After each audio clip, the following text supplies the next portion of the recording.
So hello everyone, thank you for being on time, and this is the third session in this unit, and today we are discussing risks and hazards in this session. So anyone can remind me about what is the definition of hazards that we discussed last session? Anyone? What is the hazard? If you hear the word hazard, what is that? Something like with the potential to cause harm or injury or whatever. Exactly. Some examples. So this is the definition, correct one? Any examples? Anyone? Like a puddle of water. Yeah. Traffic. Yeah. Okay. Any other examples? Runaway shopping cart. Yeah. Heavy objects. Okay. Okay. Carrying heavy objects in the wrong Yeah. way. Yeah. Yeah. Yes. Yes. Good. Thank you. So here, by the way, this unit, it's a unit involved. It's mandatory unit involved in many or included in many qualifications, and whenever we go to work or join any company, there must be some procedures and policies they have about WHS, whatever the type of the company, the size of the organization, or the field they are working in. Whenever you go, you will find something related to work health and safety. If you go to shopping center, you will find some yellow cones saying wet floor. You will find some signs saying no smoking, and so forth. So it's part of our working environment. Even though not only working environment, I want everyone here to have this sense of being alert and check for hazards around the environment they are working in, or at home also. Please try to check where are the hazards you have at home. You are sitting in front of a computer now. Is this computer at the proper height? Are you sitting in a proper way? Is there any electricity underneath your desk can touch your feet or something? If this is the case, please remove any kind of hazard like that. You are drinking some coffee or tea or something, or water on your desk. If this spilled, would that go to the electricity connections like the cord or board? If this is the case, so it's better to use like travel mug, or remove the hazard, because this is really a dangerous hazard. So you notice I'm using my water bottle. It's closed one, and I'm putting it on the floor. So I'm not putting it on my desk while it's closed, but it's a metal one. If it drops from the desk to my toe, it might break it or break my computer or something. So it's better to have it on the floor. So I want you to check for lighting, for your sitting position, for the environment around you. So once you need to do that, please. And it's important. It is important. So here in this topic, we are providing information about risks and hazards. And this means if I notice a hazard at work, what should I do? Should I report that? Of course, I must report that. Report to whom? I can report it to my supervisor. I can report it to the WHS team. I can report it to 000 if this is a fire. Of course, I need to call the fire brigade. Maybe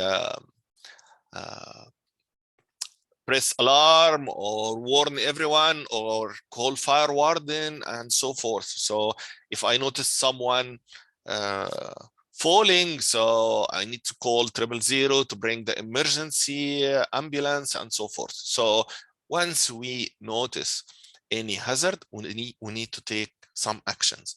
These actions are actually multiple actions. We can communicate that, report that, take some notes. Maybe there will be some investigations.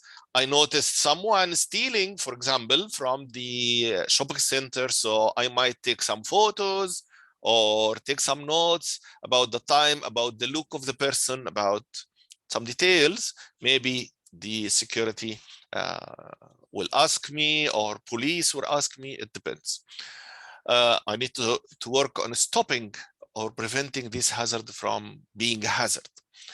So we have some, we do that some through different meetings, presentations like the one I'm doing now, or workshops.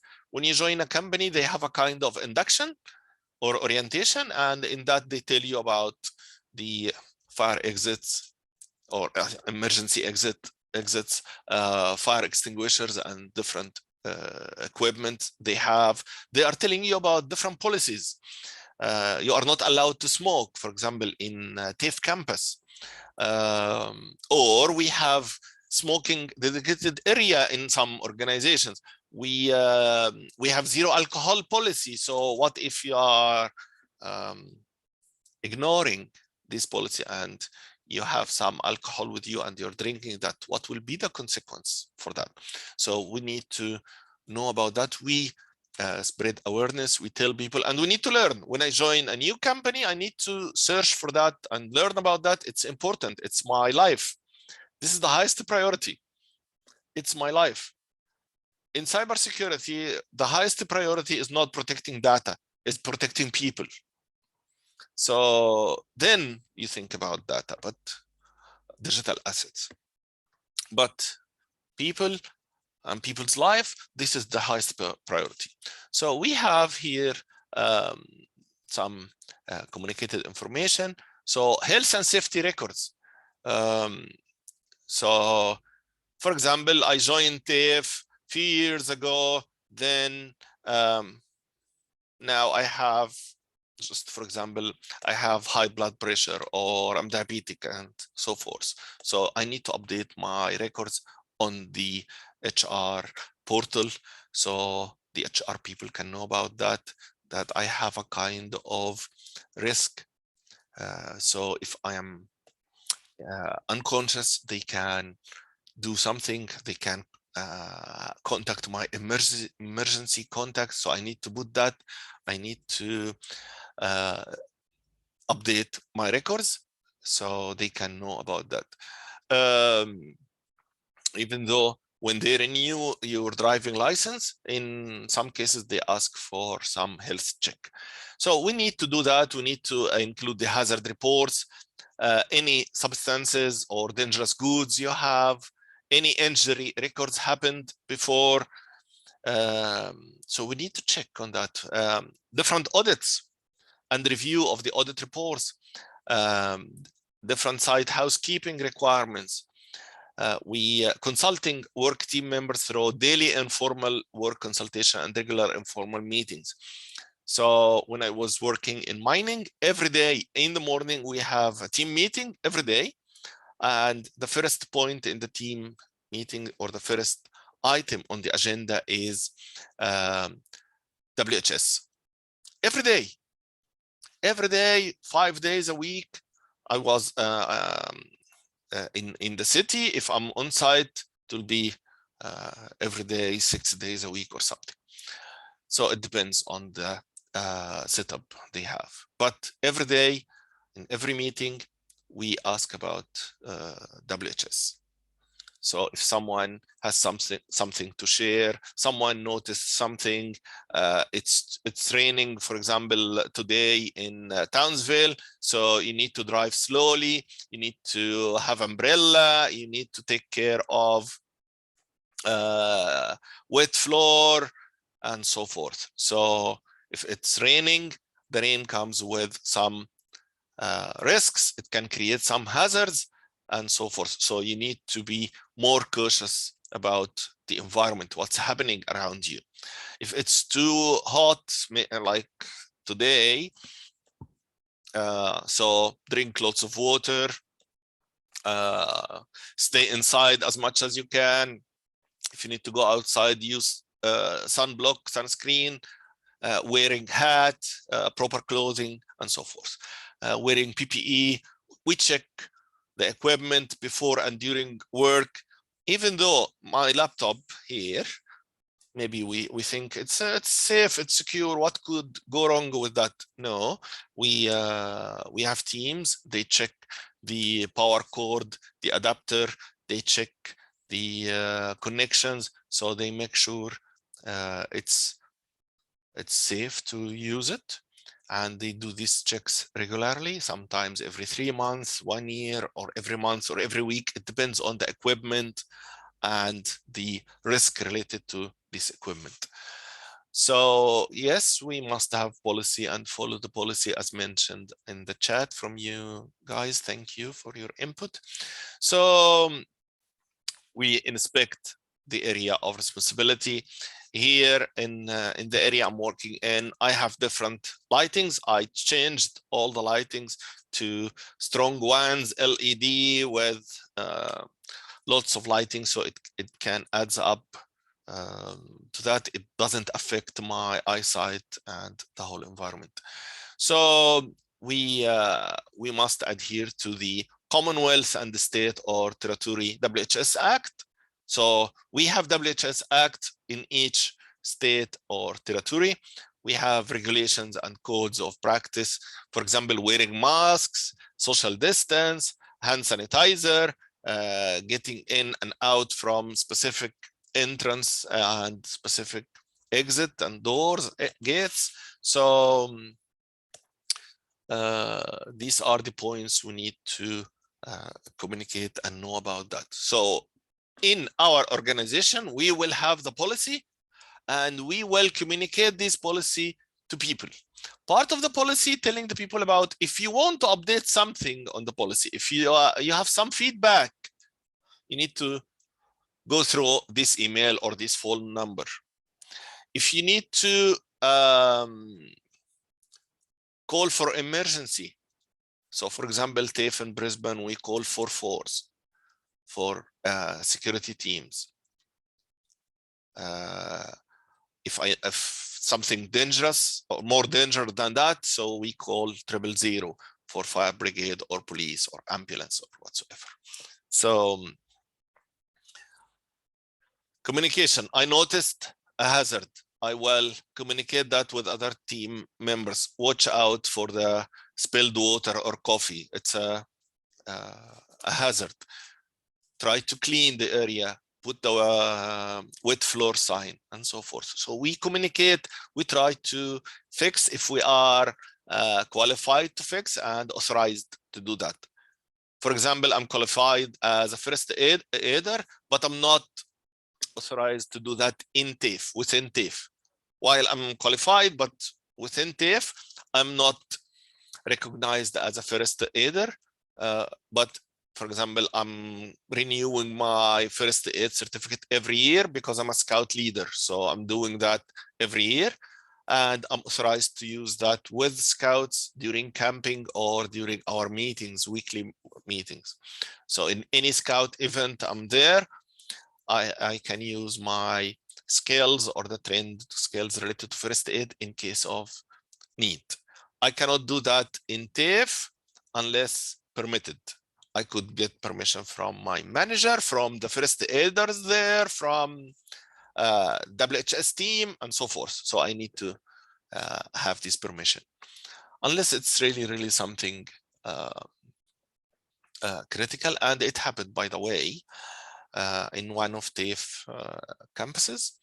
My colleague I found him on the floor. He dropped from the chair and he was on the floor unconscious, suddenly, without anything. So I started to provide the first aid procedures. And of course, we had to inform and communicate that to management emergency team, ambulance, and so forth. So yes, we need to know about that. We need to know about the way of communication, because also our background, language, literacy, age, disability, and culture, it will affect and impact our communication. So we are from different backgrounds, we have different experiences, we might speak different languages, so different ways of communication could lead to big issues. So for example, if you need to point out something in Japan, you cannot point using this finger, it's rude to use this finger, so you need to use that finger like this way, or this is the exit, this is the entrance, you use this one or that one, but you cannot say, okay, go this way, go right, go left. No, this is against their morals and culture. So we need to understand that communication here is important. Okay, any questions on the chat? No questions. So that was the bit about the risks and hazards. So what are 3 methods used to provide the work team with information about identified hazards and the outcomes of risk assessment and control? Anyone can think of something? Communication. So we will communicate with the team in different methods, like what, for example? Morning meetings, like informal discussions just during the day. Yes. Reporting, emails, workshops, phone calls. I need to call the police, so I will report this hazard or this incident. Many organizations, like mining organizations, they have specific system for incident reporting. So it's part of the whole system managing the company, of course, but if I noticed some hazard, immediately I should put that on the system, record this hazard, and call someone. I will call my direct supervisor, telling her about this hazard I noticed. So immediately they will take some action. Do you clean up the hazard if it's a spill? If it's coffee or water, yes, but if it's chemical, you need someone to deal with that. Is that answering your question? This is a good question. Thank you, Jeff. Yeah, okay. Yes, proper PPE, personal protective equipment, workshops, presentations. Yes, correct. So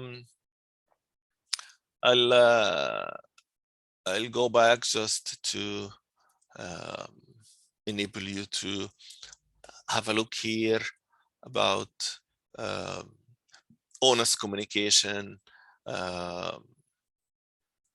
For example, I was delivering a training in one of the countries. It's overseas, it's not here. And in this training class, it was a huge one. So we have switches and routers all over the area on the right side and left side of the class. In the middle, we have 50 computers, so we can have 50 students sitting there. So it's like a uni setup. Then for fire hazard, they have the alarm, which is good, but also they have the this water comes from the ceiling, so it's really strange. So if there is a fire happened, so the water will come from the sprinkles from the ceiling, and it will go to the different devices and computers. I told them immediately, you need to stop that. Either remove the water extinguishers, the automatic water sprinkles there, replace it with powder, but at that time you need to evacuate. By all means, you need to evacuate before this system will work. And we need to, because if we have water on the electrical devices, we are creating a new hazard, new big risk. So we need to, we need to stop that. We need to fix that. So honest and open communication is very important.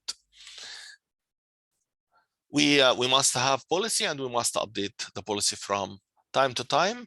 Again, just this list for different communication methods and items. Okay, any question? Any question for me? Okay, I will stop recording, and we are getting a break for 10 minutes, just coffee time.